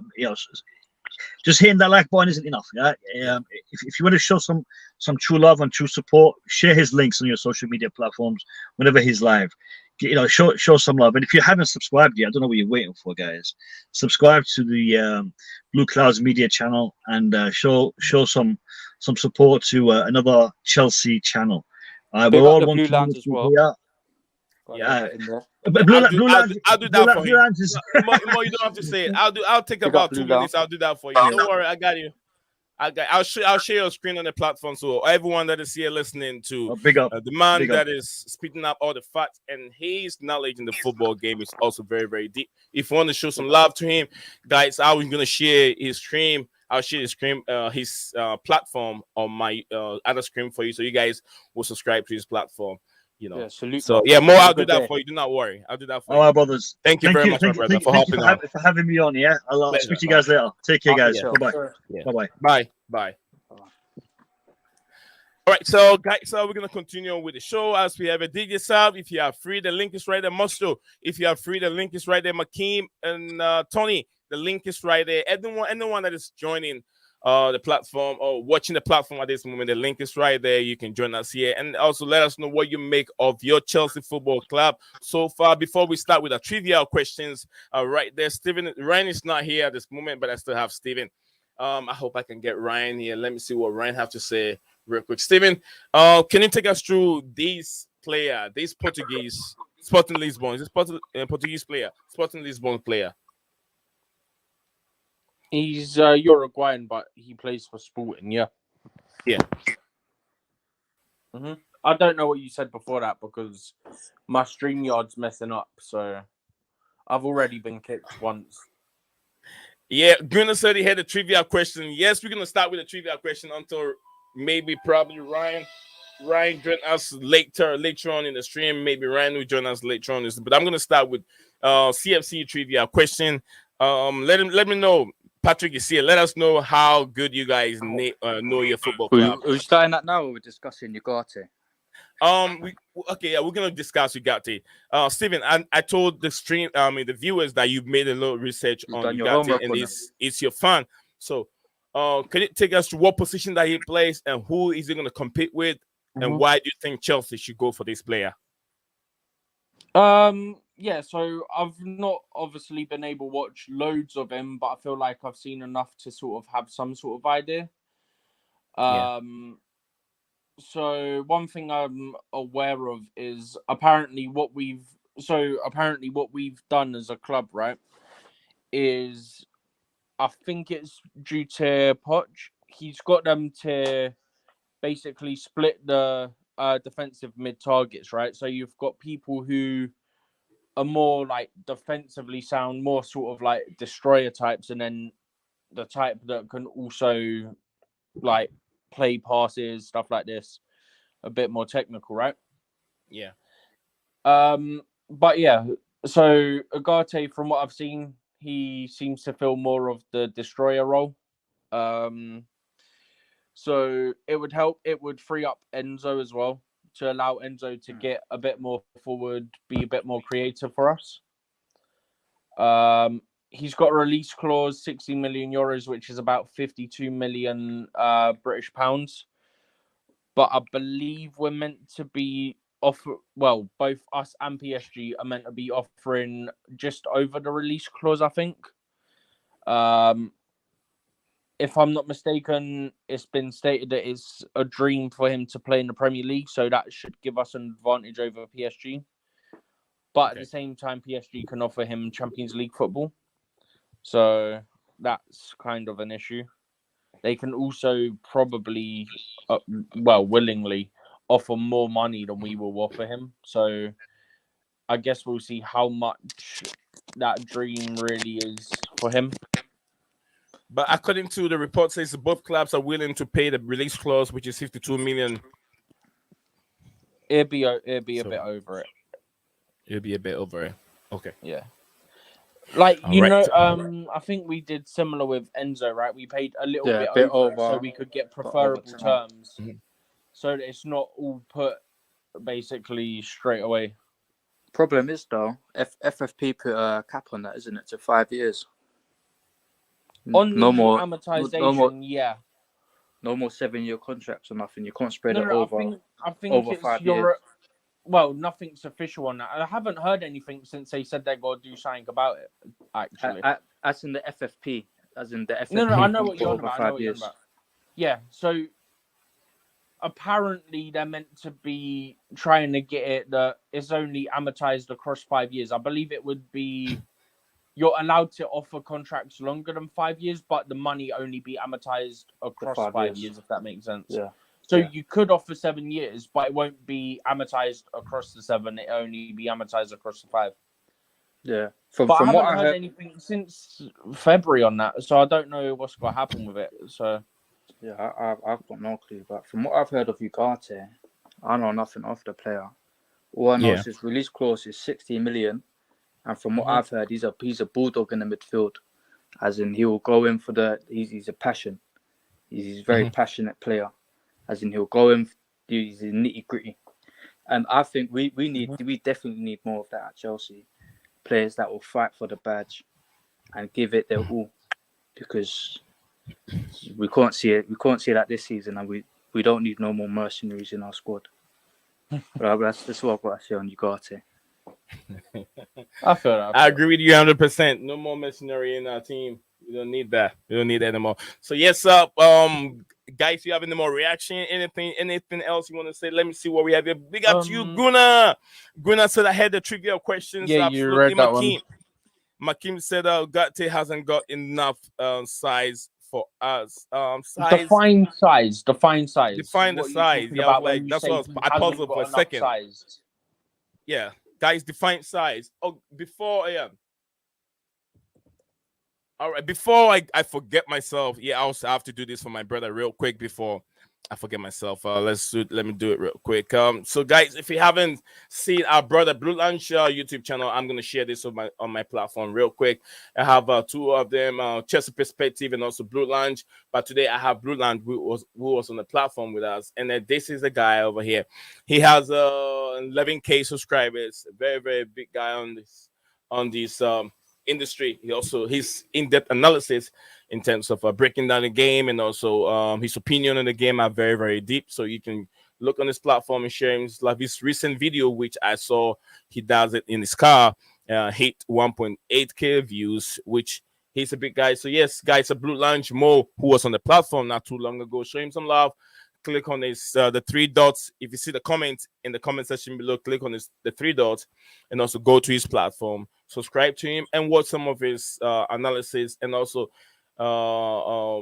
his takes on Chelsea Football Club. He's been there for quite a long time. He's got a bunch of videos. He's there, so show him some love, and it don't hurt if you're subscribed to 10 YouTubers or YouTube channels that are all Chelsea or any other platform. It doesn't really hurt. I've subscribed to Man United platforms, channels, and stuff like that, because I want to know different aspects and the way they see their football club, my perspective and their perspective. That is why, we subscribe, but not for any other reason, not for hate anyone's skin color or anything. That shouldn't play in. It's all about what the person is saying. Some people have different idea, different perspective on why they subscribe to one person's platform. It don't make a difference to me. But yes, so that is it. That is more. You can check him out, Blueclouds channel. He used to stream daily like I do, but sometimes on YouTube doesn't help a lot. So we try to back away a little bit and focus on some other stuff. When you have time, we also come in. But we love what we do. We talk about football, and we create this platform for my brother Patrick, Tony, Guna, and to be able to have connection, have discussions on football matters. Guna and I talk not on YouTube, but then we talk on Twitter and some other platform. We meet ourselves, we banter ourselves all the time. And he said, "Do you see? I told you." And I also say, "Do you see? I told you this, that you guys are going to bottle jobs, Guna, bottle jobs." So, bottle jobs. Come on. I said from day one they weren't winning the title, and I had people going to me, "Oh yeah, they go win it. Look at their team." And then as it got later into the season, they're like, "Oh, they're not going to win it. Trust me." It's like, I literally said this to you like 7 months ago. All right. So Guna said that keeps on giving. Yeah. Guna said we'll get the best out of Enzo. Then Tony said that I agree, Patrick. We need some battle in this team. We just seem so weak. It is true. We need it. So yeah, so that's just by the way. You see Enzo yesterday when he literally went to like the whole of the United. He was by himself. Players. He was stranded. That's what I'm saying. I respect it, man. When you know what, why not? And it was literally every single United outfield player. Yesterday game wasn't that bad, but see the way we concede. Look, both teams were not good. To be honest with you, United were not good, but then they got the best out of Chelsea at the right moment. United were not good. If we were good in the first half, we would have put two balls in the back of the net. That would make it very difficult in the first for United. 15 minutes. Yeah. Do you know what it is for me, right? Yeah, go ahead, Patrick. We can't pass at the back. There was a time where Kepa nearly kicked it out for a corner. We can't pass it back. Every game I see, we try to play out from the back. It just pains me. Once we get out the field, the creative's there, but there's no one there that puts it in the net.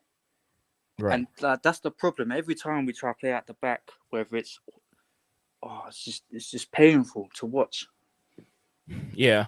Jonas said Chelsea the better team in the first half, which I do agree with you. Chelsea were even better when we went to the Etihad, and we conceded one goal at the Etihad.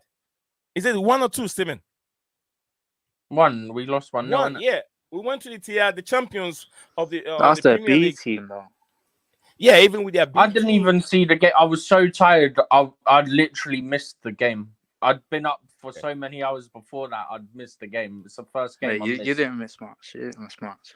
Yeah, you didn't miss much. There wasn't much goals in there. So yes, let's get a trivia question. I think guys, if you're listening, if you have answers to some of these trivia questions, do you know what? Drop it in the comment section below. We'll be very, very happy. And I'm gonna put some Liverpool questions there. If you're a football fanatic and you know some of this history, please do not Google. Do not Google and come up. Give me an answer. Do not Google to this question. Let it come up from your brain. Just drop it. If it's right, you're right. If you're wrong, you're wrong. So the first question is going to be, who is Chelsea's all-time leading goal scorer? I'm going to count to just 10 and see if I'm going to have an answer. Stephen and Mr. Patrick, who is Chelsea's all-time leading goal scorer? I'll go with Mr. Patrick. Patrick? Frank Lampard. You said Frank Lampard? All right. Gunnar said Frank Lampard. Patrick said Frank Lampard. Super Frank, Tony, everybody got it right. Gunnar got it right. He's an Arsenal fan. See, I've been telling you he's a football fanatic. So yeah, he knows it. We're gonna go to the next question. Who is Chelsea's most expensive signing of all time? Steven. Enzo Fernandez. Yep. Oh, DJ Saab said Super Frank. Oh, okay. His answer came in late. All right. So Steven said Enzo Fernandez. Great job. Great job. So I don't want to give you guys easy questions. All right. The question is going to be if I can give you I have options for you. In which year did Chelsea win their first Premier League title?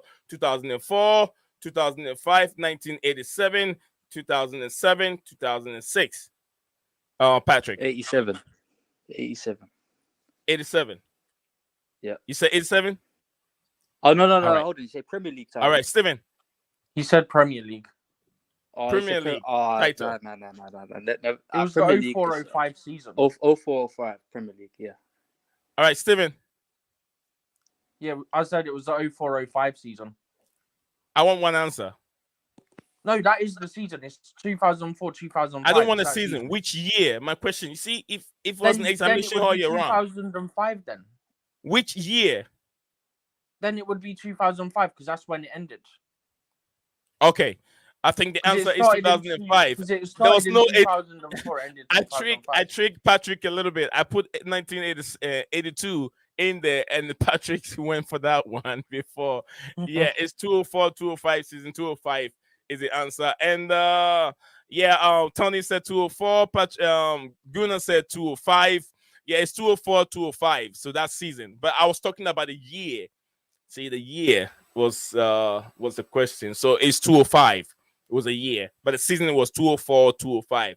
See, we're having fun over here. We're having fun over here. I have a lot of Chelsea questions, but let me see, Stephen, if DJ Sam said 204, 205, which is correct over here. Okay. If you're football fan, football fanatic, let me know what you know of Liverpool Football Club. Who is Liverpool all-time leading goal scorer? I'm gonna give you. If you guys don't know, I have 4 questions. Possible answers, options for you. 4 options, and you can choose between. Who is Liverpool's all-time leading goal scorer? Any answers before I give you the possible? Salah that I have here. Salah is not even in there. Mo Salah is not Ian Rush? Is that your answer? Yeah. Oh, Steven, you said Ian Rush. Yeah. Patrick. Mo Salah is not in there, so choose a different answer. Bobby Firmino. Bobby Firmino. Bobby Firmino is not even in the list. All right, What's let me give you the list. Steven Gerrard, Robbie Fowler, Kenny Dalglish, and Ian Rush. I'm gonna go Dalglish. Dalglish? Yeah. Are you set on Dalglish? Yeah. Steven? I said Ian Rush, innit? Yeah. You said Ian Rush. Yeah. Ian Rush. Let me see what the panel have to say.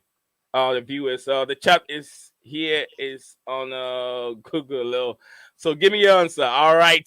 Ian Rush is the answer. Ian Rush, come on. Patrick said Dalglish.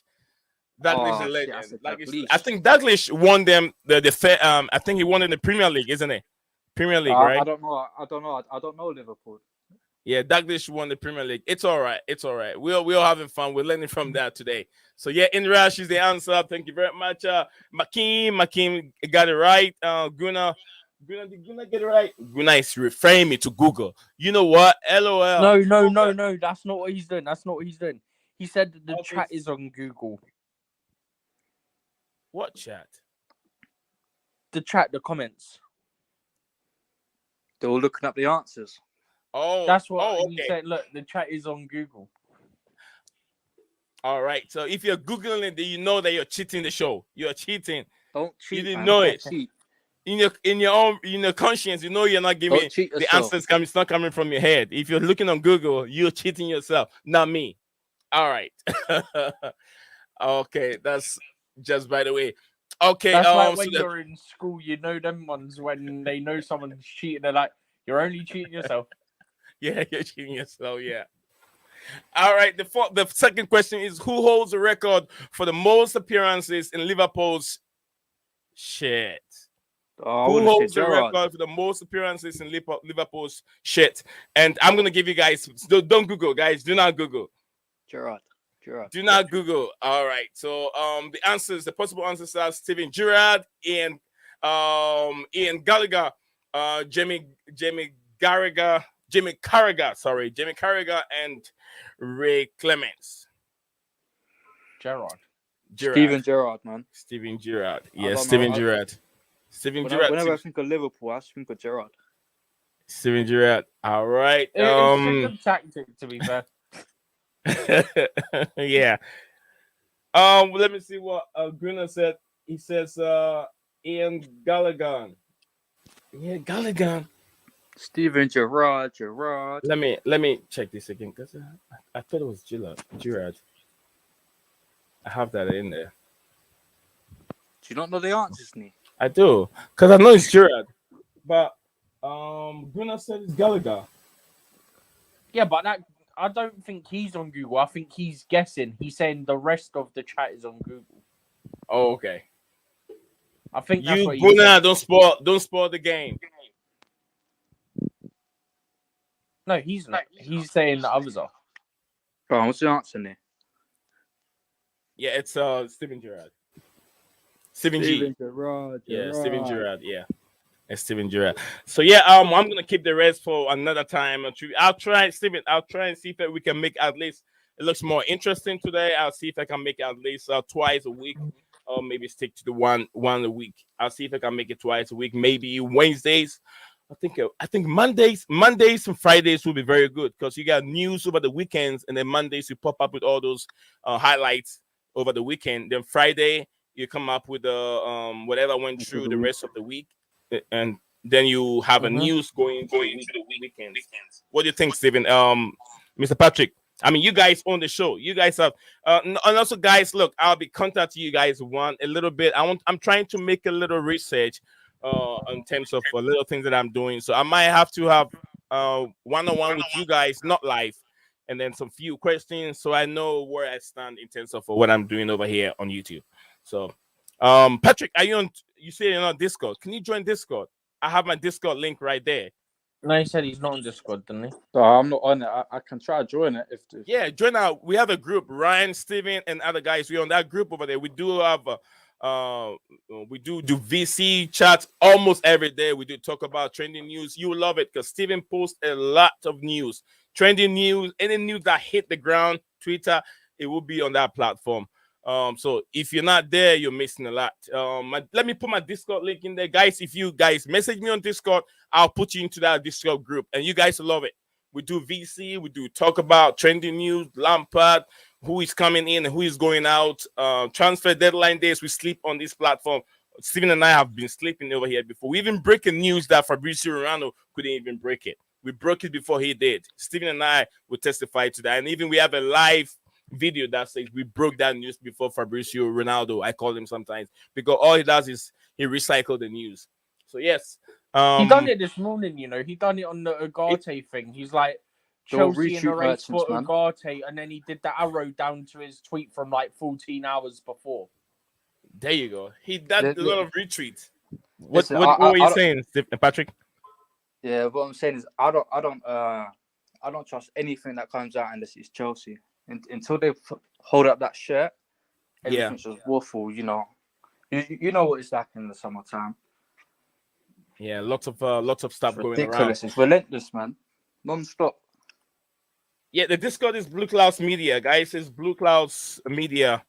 I think the link is right there. When you click on it, you can send me a message, and I'll put you guys in the link. I'll be very, very happy. What I'm trying to do is I want to keep my followers, viewers, and keep you guys updated one way or the other. If I don't send, because sometimes if you post something to your viewers, the community on YouTube, and YouTube doesn't send it out, you can't get it. You get what I'm saying? So if I have any other platform that I can keep all of you in one unit, like a WhatsApp group or maybe a Discord group, it makes it very easy for me to update you guys on terms of what is going on the platform.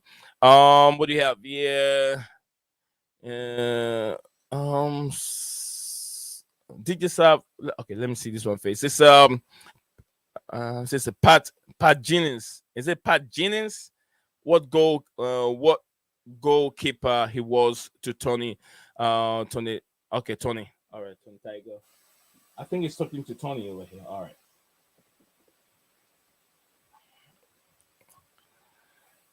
DJ Sab, I hope you're doing very well, big brother. It's always nice to see DJ Sab over here. He's also been in the community for quite a long time. He's watched lots of Chelsea games and he's followed Chelsea for a long, long time. So, guys, the Discord link is right there. If you're there and you're on Discord, just give me a message. If you haven't subscribed, you don't have an account, set it up, send me a message, and I'll keep you guys updated. I'll add you guys to the group, and you see Steven is right there. Ryan is also in that group, a Liverpool fan. I'll be very happy to see Gruner in that chat. I'll be very, very happy. Yeah, I'll definitely sign up to that. Yeah, sign up on Discord, and the link is right there. Let me send the link also here to you. And then see Blueclouds Media, right? And when you send me a message, I'll let Steven add you guys to the group. We got 8 of us watching live. You can add them. You can add them. I can add you. Okay, I can add you guys to the group. It's only if people start being weird and stuff. I'm the only one that's able to remove. Yeah, I can add, but anyone's able to add. Yeah. So, guys, join our Discord group and let's have fun. Let's have fun. So, I think, Mr. Patrick, let's bring the stream to an end. Is there anything you want to say? Chelsea will definitely come back again for a review. Is there anything you want to say before we bring the stream to an end, brother?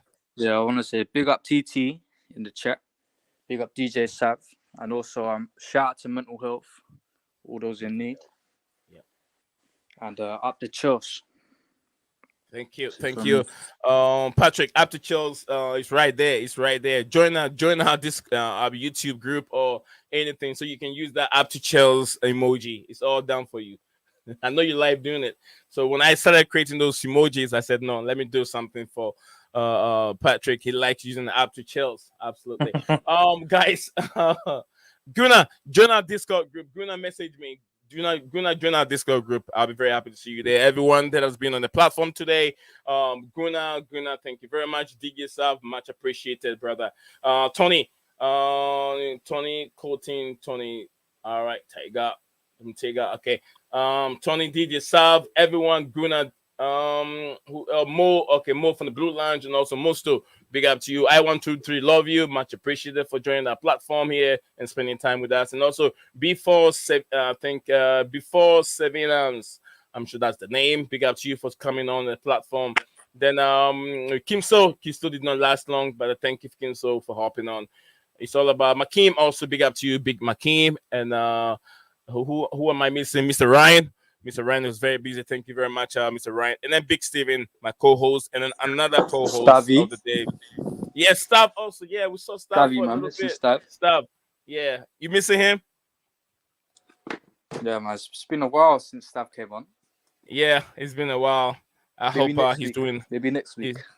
Yeah, maybe. I hope Stav is doing very, very well. Stav, some of the fans said they miss you. So if you have time next time, join up when you come live again. I'll probably see if I can do a review for our last game of the season, Chelsea and Newcastle game. So, what do you make of the statement coming from Oscar? Patrick, I was going to end the stream, but we haven't talked about Oscar. Would you like to see Oscar coming back? He's age 31 years old. To be honest with you, this is the first I'm hearing of it. 31 years old. Where's he even? Is he still in China? Yeah, he's still in China. Still in China. If you get him for, I don't know how long's left on his contract. If you get him for free or under, I want to say 15 million. Yeah.